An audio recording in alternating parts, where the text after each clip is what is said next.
రోజు రోజుకు దిగజారిపోతున్న పొలిటికల్ లీడర్లు ఇంకా ఆడవాళ్ళు మర్యాదగా ఉంటారు అంటే ఆడవాళ్ళు ఇంకా గలీజ్గా తయారైపోతున్నారు. పార్లమెంటు సాక్షిగా మరి ఇప్పుడు మన దేశాన్ని పాలిస్తున్న పార్లమెంటు సభ్యులు అమిత్ షా హోం మంత్రిని తలదీసి టేబుల్ మీద పెట్టాలి అనే అంత కసి కోపము ఎందుకుంటుందండి? పొలిటికల్గా వాళ్ళు గెలవాలనుకుంటే వాళ్ళని అపోజ్ చేయాలంటే మర్యాదగా చేయాలి.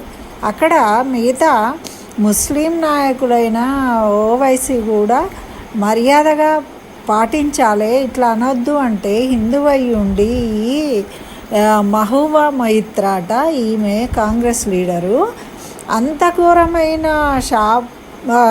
తప్పు ఏం చేసిండని అమిత్ షాని అంటే వీళ్ళు రాబోయే వాళ్ళ యంగ్ జనరేషన్కి ఏం చెప్తున్నారు?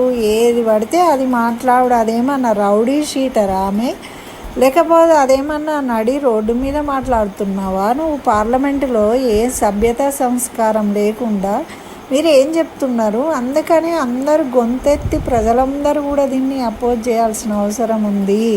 మనం ఏ పార్టీ అన్నది కాదు, కనీస విలువలు ఉండాలి. మానవత్వంతో ఒక్కొక్క ప్లేస్కి ఒక మర్యాద ఉంటుంది. దాన్ని దిగజార్చుడు విధంగా శాంతము ఒక హోమ్ మినిస్టర్ను పట్టుకొని తల నరికి టేబుల్ మీద పెట్టాలి అని డైరెక్ట్ పార్లమెంటులో అనే స్థాయికి దిగజారిందంటే ఇంకా వీళ్ళకి ఏం చెప్తారండి? ఇట్లాంటి వాళ్ళను ఇమీడియట్గా అసలు వాళ్ళను ఎంపీని క్యాన్సల్ చేసి పడేయాలి అని అందరూ గళమెత్తాల్సిందే, అందరూ తిరగబడాల్సిందే ఇట్లాంటి వాళ్ళ మీద అని నా అభిప్రాయం. మరి మీరేమంటారో తెలియజేయండి.